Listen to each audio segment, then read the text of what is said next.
What are we about to watch? I'm bored. I just started following CMEDIA. I'm about to tune in to see what she's about. CMEDIA? Yeah, Christine's doing interviews, podcasts, and controversial conversations. Oh yeah, let's tune into this.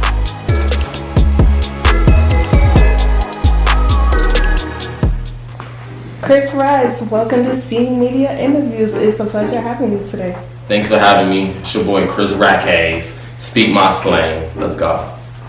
So who is Chris Rakes? Chris Rakes is a rock star, you feel me?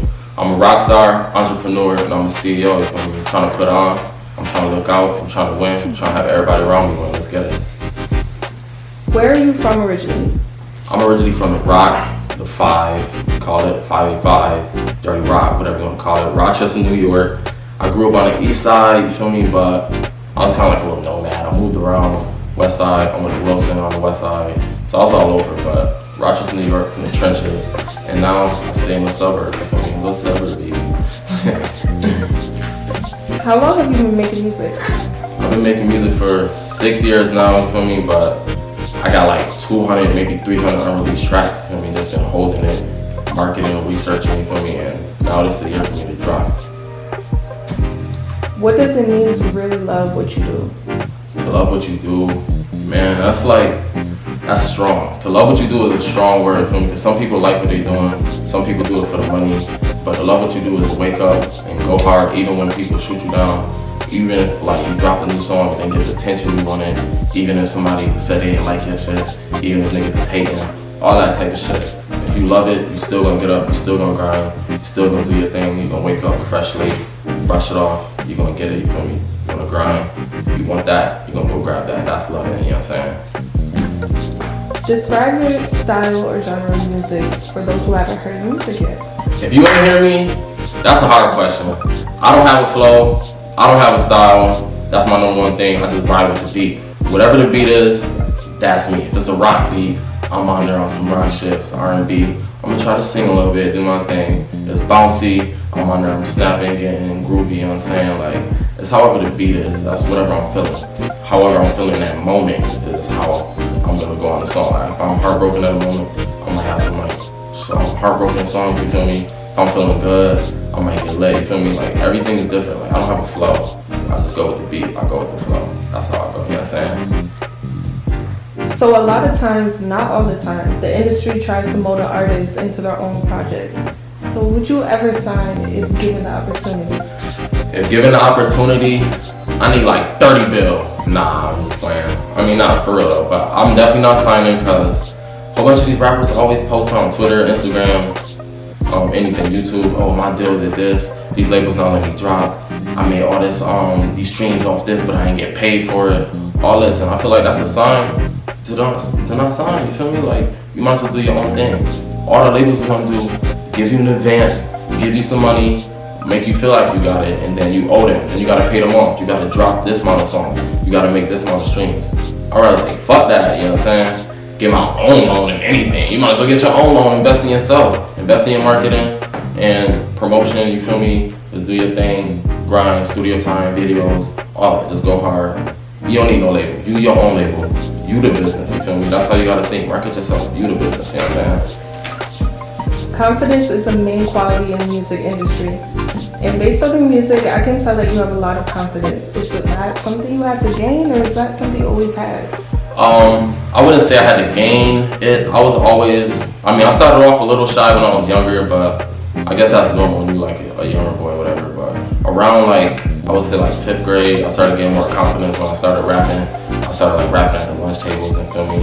I had like people surrounding me. We used to do like little fake rap battles and shit. I was a little boy, so that's when I started getting confidence and shit. Like, my mom always gave me confidence. She always told me, hold your head up. Always like, think of yourself as a king. You a king, you feel me?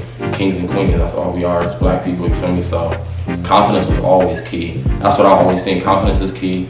Don't sleep on yourself. You the GOAT, I'm the GOAT, let's go. So yeah, confidence was always in me, you feel me? So your single, Okay, 3 Wives, is an extremely catchy song and some crazy flow switches. I mean crazy, that song had me, I had to repeat that song so many times. I'm like, wait, hold up. So Did you have to listen to a song first and then get your features, or do you already have like your features in mind, and then you're like, all right, now let's put a beat to who we already know? All right, so I usually don't even really like reach out for features like that. Like I reach out a little bit, but I usually don't go for features. I'm usually featured on other people's songs, so that's how features come along. That song, Okay, we were like tuned in with Shagala. I was bumping his music and stuff, and then my mans, we were like, yo, we might as well just get him on the song. He was DMing my boy Egypt Page, you feel me? So he helped us get on with that, you know what I'm saying? So we just talking to him. So that's how we came up with that. I kind of went around his flow when I came up with that song. So I found like a beat that I know he would go with. And then I was like, okay, I'm gonna make some shit like I know he could ride with it. Then when he just came out, he just rolled with the beat. Then my man slid on after that. So that's how that came about. With other features, like I would sometimes just like check the person out if I find them on Instagram or I come across them, and then I'll go off like they vibe, and then like I just look up the type of beat and then I'll make some shit, or I'll send it to them and be like, yo, make some shit that you would make, and then send me like a recording how it is, so I can like write my flow, and then that's how I come about like features, like when I'm reaching out to somebody, you know what I'm saying? So I feel like you have a song for every vibe, you know? And your song Stabbed in the Back is such a relatable song. And it was really interesting to me because it felt like you took accountability for the people and things that you allow going on around you, which is very different because a lot of people, especially in music, tend to go to blame others. So what made you look in the mirror and start with yourself? First things first, I want to respect you for even like realizing the complexity of that, you know what I'm saying? Because I wrote that back in high school after some bullshit, you feel me? And I was just thinking like, when it comes to like something happening to you, you gotta like think about the signs. You gotta think about like how people was acting like throughout your friendship or throughout your relationship, like, and then you have to take an accountability. Like, I shouldn't have given them the benefit of the doubt. You feel me? Sometimes you have to really take signs and go with your gut, and that's what I've been trying to realize lately. Go with my gut. You feel me? Go with your gut, because your gut doesn't tell you wrong for the most part. You know what I'm saying? So if you let that person in your life and you've seen this whole time they was doing some shady shit, it's your fault for letting them sneak up on you, you know what I'm saying? So you gotta just take accountability. So for sure. So that music video for SOS, to me, when I was watching that, I was like, this is just visually pleasing. It's totally different. It made me feel cold when I was watching it. Like I felt like I was in the video. Oh my God. I love the blue tint, the purple tint. I thought that was so different. So tell me a little bit about what went into that video. All right, so that video, I wanted to shoot it in the snow. You feel me? Don't get me wrong, but I ain't know it was gonna be that cold. But we got there, I'm like, oh my God, it's cold as a bitch. It was like, we was at the beach too. We was at the beach in the winter. So you know when you're around water, obviously it's colder. And it's like I think like maybe like 2 feet of ice we had to walk in just to get to the pier. So it took me and JCB film. Shout out to JCB, he's a fucking gold. That's my boy, you know what I'm saying? It took us mad long just to get to the pier. We walking on ice, we holding on the railing so we don't slip. While we cold as a bitch, freezing, all that. I got the speaker, I'm rolling the speaker through the ice. Like, it was literally hell in the cold, you feel me? Like, it was crazy, you feel me? But it came out beautiful. I love it, I love the colors, just like you said. Thank you for pointing that out. He did his thing, JCB was crazy. That video was probably one of the hardest working videos. Like, I was so brick, like, my nose was frozen, snot frozen, all that. Like, I'm like, oh my God, Antarctica for real, son. Like, Antarctica, -4 degrees, whatever you wanna call it, I don't care, man. Yeah. So I was watching your vlog and you stated that you're not gonna do that 9 to 5 shit. Okay. Yeah. I gotta ask, what was your first job ever? My very first job, like, okay, technically it was Price Right. If you know the little grocery store in Rochester, like where they don't even give you bags because it's so cheap, you feel me? It's literally dirt cheap, you feel me? I used to work there. I got $9.70 an hour. I was at 16. But still, like, that was nothing. I'm doing $9.70, bro. Like, that's when I was realizing, I'm like, how do people even live off this? Like, I can't imagine grown people that was working for $9.70. I'm like, I'm 16 and this ain't doing it for me, you know what I'm saying? So that's when I realized. But I also had a job as a daycare, not a daycare, but it was like a camp supervisor, camp counselor type thing. I like a church and stuff. I used to work with some kids. I like that. I used to make I think like $100 a week. I was little. Okay. So it was like a little something, but yeah. No 9 to 5. We gonna get it. Entrepreneurship, CEO, boss shit, you know what I'm saying? Facts. So when did you come to the realization that you could make music a career? And that ties in with the confidence as well, you know? I came in the realization when, alright, so I think from the first song, I was in my uncle's basement, tragic, shout him out, you know what I'm saying? He was GOAT, because he got me started with this for real. I was in the basement, and we recorded, I was on the Young Thug beat, I did a freestyle. And after that, I'm like, yo, it was natural. I'm like 15 years old. I'm like, I'm doing this. Niggas is like 30, don't even freestyle like this, you feel me? Niggas is trash to me that still make it. So I'm like, all I have to do is just get my money up and then invest into the right thing, get myself out there, move out to the city that I'm in, get out the spot, and I'll be Gucci. So that's when I realized it. It's not that hard. It's people that just literally don't even say shit. Just because they got money or clout or they know the right person, they can get on. So if all I gotta do is be average, and I'm definitely above average, you feel me? So that's when I knew I can make it. So describe Chris Rakes in the studio session. Okay, I like that question. It all depends. I'm always energy. That's number one. Always bring energy, even when I'm not even feeling it. But actually, if I'm in the studio, I'm feeling it. So let's not even say that, you know what I'm saying? I always got energy. I'm always on go. I want it fast paced. Even if I'm with my friends and shit, I still want to keep going. I got the beat already.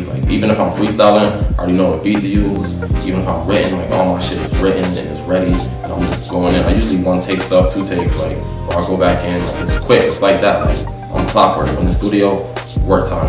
We gonna have fun while we doing it, but at the same time, it's work time. None of that Google around. None of that sitting in the studio. If we sit in there for an hour, we making a couple songs, at least, you feel me? It's go time in the studio. I'm always on go. I roll up, I'm getting high, you feel me? I'm smoking. I always come, either way, I'm coming with some pre-rolls, or I'm rolling after I get something done, you feel me? It's always work first though, you understand? So I also noticed in your vlog that it seems like you have a lot of positive support, and that's piggybacking off of the vibe, you know what I'm saying? So describe the importance of having positive people around you, especially when you're working on your craft. Alright, so the importance behind having a positive team around you is you need someone that's always gonna have your back. You need someone that's gonna support you at your lowest, but you don't need fake people. You don't need a whole bunch of people around you. You don't need a big ass gang. You need people that's really gonna ride for you. People that want you to get better. People that's even when you're at your lowest, you feel me? They yo, keep going, you feel me? So shout out to my team. Shout out to everybody in my blog, Hero Studios. Shout out Tragic. Shout out my boy Deuce. You feel me? We going up. You feel me? I love my fam. Speak my slang. Shout out to the slang. We ain't no gang, you understand? So you seemed extremely comfortable holding the snake, and you were moving around freely in the music video. I. So what made you decide, you know what? Shit, I need me a snake in my video. I. First of all, I wasn't just comfortable holding that snake. That was my baby. Alright, that was Truffles. She died, R.I.P. her. Still only R.I.P. her soul, but that was my snake. That was my baby girl. I always loved snakes since I was a youngin'.